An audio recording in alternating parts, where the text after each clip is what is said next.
Siz müəllimlər, hər birinizi xoş gördük. Necəsiz müəllimlər? Tək ki, hər zaman yaxşı olasınız. Əzizlərim, bilirsiniz ki, artıq respublikamızda sertifikasiya imtahanlarına start verilib. Və mən bugünkü izahımda sizə 17 iyun 2026-cı ildə Azərbaycanda keçirilən sertifikasiya imtahanında düşən bəzi kurikulum suallarının izahlarını təqdim edəcəm. Gəlin baxaq suallarımıza. Dərs zamanı şagirdlərdən biri davamlı olaraq səs salır. Yoldaşlarının diqqətini yayındırır və dərsin gedişatını pozur. Sinfin effektiv idarə edilməsi strategiyalarına əsasən müəllimin hansı davranışı daha doğru hesab oluna bilər?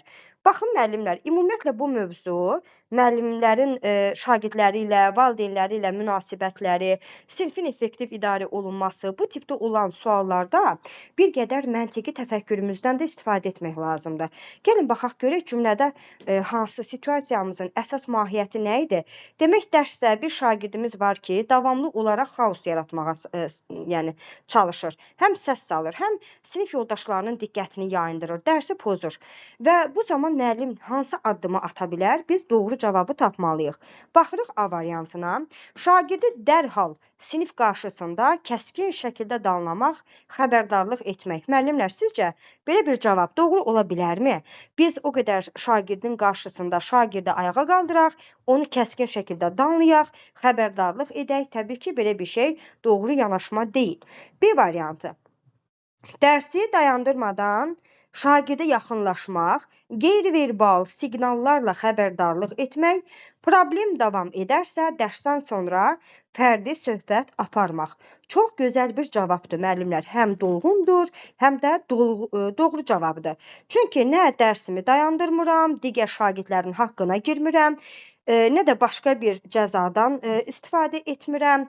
Qeyri-verbal siqnallarla, gözlə, qaşla, mimikamla, yəni şagirdə izah etməyə çalışıram ki, bir qədər sakit olsun. Və yaxud da görsəm ki, problemi həll oluna bilmir, bu zaman dərsdən sonra həmin o şagirdlə fərdi formada söhbət də apara bilərik. Və əgər lazım da olsa, biz psixoloq xidmətindən də istifadə edə bilərik. Yəni məktəbin psixoloqunun köməkliyindən də istifadə edə bilərik. Demək müəllimlər, bir variantımız doğru cavab olacaq. Şagirdi cəzalandırmaq məqsədi ilə dərhal sinif otağından bayıra çıxarmaq və ya direktorun yanına aparmaq. Bu olduqca avtoritar bir üsluba bənzədir və ənənəvi dərs modelinə bənzədir. Şagirdi cəzalandırmaq, tez bayıra çıxartmaq, direktorun yanına aparmaq, valideyninə zəng eləmək, şagirdə hədə-qorxu gəlmək. Bunlar keçmiş zamanda qalıb müəllimlər. Proaktiv müəllim yanaşması keçmişik, demokratik üslub keçmişik. Bu üslubları, bu dərsləri bilən müəllimlər beləcə situasiyalarda doğru cavabı tapmağı da biləcəklər. D variantına da baxaq.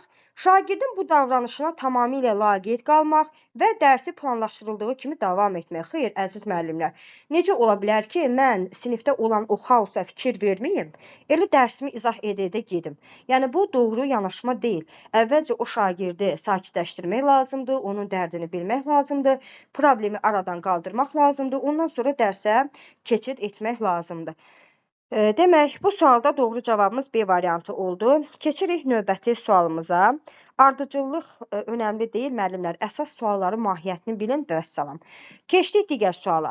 Mətn təqdim olunur. Şagirdlər mətndəki sözlərin mənasını müəyyən edir və həmin sözlərdən istifadə edərək yeni mətn yaradırlar.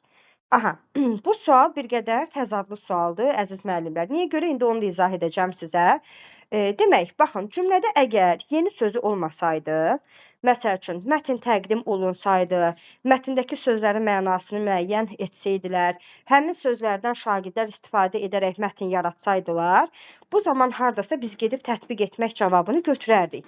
Amma burada gördüyünüz kimi yeni sözünü bizə qəşəng, açıq, aydın formada təqdim ediblər. Yəni, biz də demişdik ki, qeyri-adi yanaşma və yaxud da ki, yeni baxış, fərqli yanaşma, kreativlik, yenilik, yeni sözünün özü, başqa hansı forma, bu formada olan açar məqamları biz sadəcə hansı mərhələyə aid edirdik? Əlbəttə ki, yaratmaq mərhələsinə aid edirdik. Yəni, burada ola bilməz ki, biz yeni sözünü görməyək. Yeni sözü olmasaydı tətbiq götürə bilərdik. Amma yeni sözü varsa, bu yaratmaq mərhələsinə aid olacaq. Keçirik sonra növbəti sualımıza. Deməli, sualımız belədir. Hansı diaqnostik qiymətləndirməyə aid deyil? Müəllimlər, biz diaqnostik qiymətləndirmədə nə demişdik? Demişdik ki, ilkin, əvvəl sözü ilə yadda saxlaya bilərik. Differensiyanın təmin olunması var. Şagird yönümlü prinsipi reallaşır. Müəllim şagirdini sanki kəşf edir, onun hansı bazaya malik olduğunu öyrənir və ondan sonra planlaşdırmasını edir. Şagirdin məsəl üçün marağını, ehtiyacını müəyyənləşdirir. Hətta diaqnostik qiymətləndirməyi biz barometrdə deyirdik. Yəni bir növ müəllimə belə deyək, dəstək olan bir qiymətləndirmə növüdür. İndi gəlin baxaq görək, aid olmayanı istəyir. Səhv cavabımız hansı olacaq? Bölmənin əvvəlində aparılır. Bəli. Şagirdin mövcud bilik və bacarıqlarını, maraq və ehtiyaclarını müəyyən edir. Tamamilə doğrudur. Müəllim üçün barometr rolunu oynayır. Doğrudur. Şagirdin gündəlik inkişafını izləyir. Müəllimlər, gündəlik inkişafın izlənilməsi, şagirdə konstruktiv rəyin verilməsi, əks əlaqənin qurulması, yəni hər gün davamlı şəkildə biz şagirdimizin nailiyyətinin, fəaliyyətini dəyərləndirsəydik, bu hansı qiymətləndirmə olurdu? Əlbəttə ki, formativ qiymətləndirmə olurdu. Hətta biz formativ qiymətləndirməni stimullaşdırmaya da oxşadırdıq, əks əlaqə məsələsinə görə, konstruktiv rəy məsələsinə görə. Demək, D variantı səhv cavab olacaq, çünki formativ qiymətləndirməmizə aiddir. Ümid edirəm ki, bu sualların izahları sizə aydın olur. İndi isə keçək növbəti sualımıza. Müəllim dərsin sonunda şagirdlərə belə bir tapşırıq verdi. Əsərdə müəllifin baş qəhrəmana qarşı mövqeyinə öz münasibətini müəyyənləşdirin. Bu tapşırıq taksonomiyanın hansı mərhələsinə uyğundur? Müəllimlər, baxın, burada incə bir məqam var. Bizə demir ki, əsərdə müəllifin rolunu müəyyənləşdir. Əgər müəllifin mövqeyini müəyyənləşdirsəydik, müəllifin gözü ilə hər hansı bir məsələni yerinə yetirsəydik, bu zaman cavabımız olacaqdı nə? Təhlil etmək mərhələsi. Amma burada bizdən öz münasibətimizi istəyir.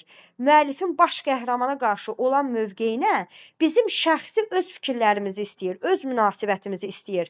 Biz də bilirdik ki, öz münasibət məsələsi varsa, mən öz şəxsi fikirlərimi irəli sürəcəmsə, bu hansı cavab, hansı taksonomiya olacaqdı? Taksonomiyanın mərhələsi olaraq dəyərləndirmək mərhələsinə aid olacaq. Çox maraqlı, düşündürücü bir sualdır müəllimlər və məntiq tələb edir müəllimlərimizdən, diqqət tələb edir. Ona görə hər birinizdən artıq dərəcədə xahiş edirəm ki, imtahanda suallara diqqətlə baxın, diqqətlə oxuyun. Sona qədər oxuyun, ondan sonra cavabınızı qeyd edin. Sonra keçdik növbəti sualımıza.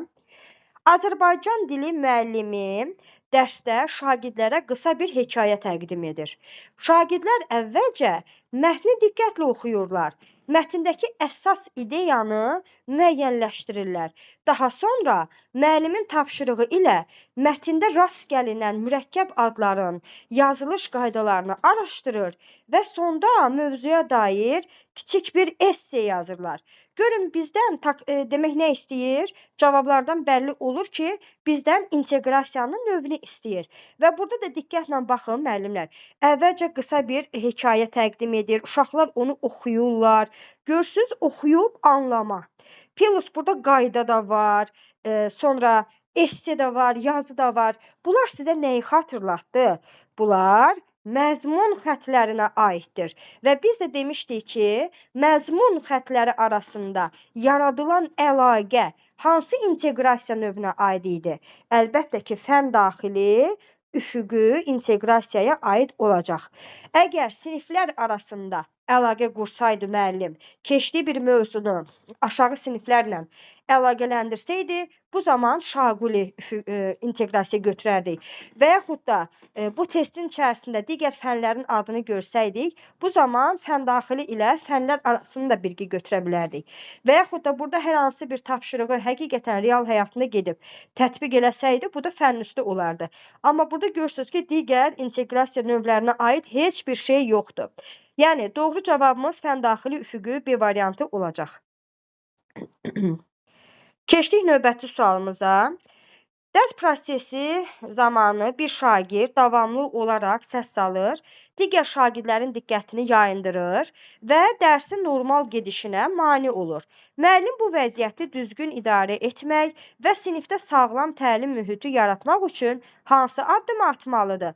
Əzizlərim, bu birinci izah etdiyim suala çox bənzəyir. Yenə də bir şagirdimiz var, davamlı şəkildə xaos yaratmağa başlayır sinifdə və müəllim bunun qarşısını necə ala bilər? Gəlin cavablarımıza baxaq. Şagirdi dərhal danlamaq, dərsdən uzaqlaşdırmaq.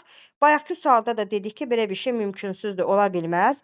Doğru yanaşma deyil. Şagirdlə sakit şəkildə ünsiyyət qurmaq, davranışının səbəbini araşdırmaq və uyğun pedaqoji tədbir görmək.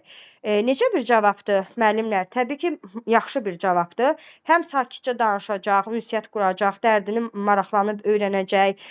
Sonra həm də ki, pedaqoji şəkildə uyğun addımı atacaq. Demək, doğru cavab B-dir. Şagirdin davranışına əhəmiyyət verməyərək dərsi davam etdirmək bu olmaz. Bayaqki sualda da biz bunu dedik. Sonra bütün sinifə xəbərdarlıq edərək digər şagirdlərdə cəzalandırmaq. Xeyr, əziz müəllimlər, bir uşaq səs salırsa, bütün sinifi biz ora necə qata bilərik ki? Bir uşağa görə digər şagirdlərimizi necə cəzalandıra bilərik? Ona görə də elə bu testdə doğru cavabımız B variantı olacaq. Sonra müəllimlər, növbəti sualımızın izahına da baxaq. Verilənlərdən biri sinifin idarə edilməsi strategiyalarından deyil. Baxın, deyir ki, deyil. Biz sinifin idarə olunmasına nələrlə qarşılaşmışdıq? Prosedur, gözlənti, sonra qaydalar var idi orada. Psixoloji mühitdən danışmışdıq, düzdürmü? İndi gəlin baxaq cavablarımıza. Sağlam psixoloji mühitin olması. Əlbəttə ki, bu doğru bir cavab olacaq. Çünki söhbət sinifdən, sinifin effektiv idarə olunmasına gedirsə, ilk növbədə bizə lazımlı cavab elə effektiv, səmərəli ortamın qurulmasıdır. Prosedurlar, bəli, gözlənti də ola bilərdi burada, sinif qaydaları. Amma D variantına baxın, dərsin məqsədinin dərsin əvvəlində elan etmək. Dərsin sözünü biz harda açar məqam olaraq götürmüşdük? Cari, gündəlik planlaşdırmamızda. Ümumiyyətlə, dərs məqsədi çox mövzularda qarşımıza çıxıb, amma əsas olaraq gündəlik cari planlaşdırmamızda biz bunu qeyd eləmişdik ki, dərsin məqsədi dərsin əvvəlində elan olunmalıdır. Bu doğru yanaşma idi. Yəni, burada səhv cavabımız D variantı olacaq. Vəssalam, əziz müəllimlər, 17 iyun 2026-cı ildə düşən kurikulum suallarının bir qismini izah elədim. Ümid edirəm ki, hər kəsə izahım aydın və faydalı oldu. Çalışın ki, bu mövzuları bolluca təkrar edəsiniz. Bundan əlavə bullyingdir, planlaşdırmadır, sonra effektiv müəllim-şagird münasibətləridir, taksonomiyadır. Bu mövzulardan da çoxlu suallar düşüb. Çalışın o mövzuları da bərpa edə biləsiniz, təkrar edə biləsiniz. Bugünlük bu qədər. Sağ olun, sağlıqla qalın. İmtahanlarda uğur.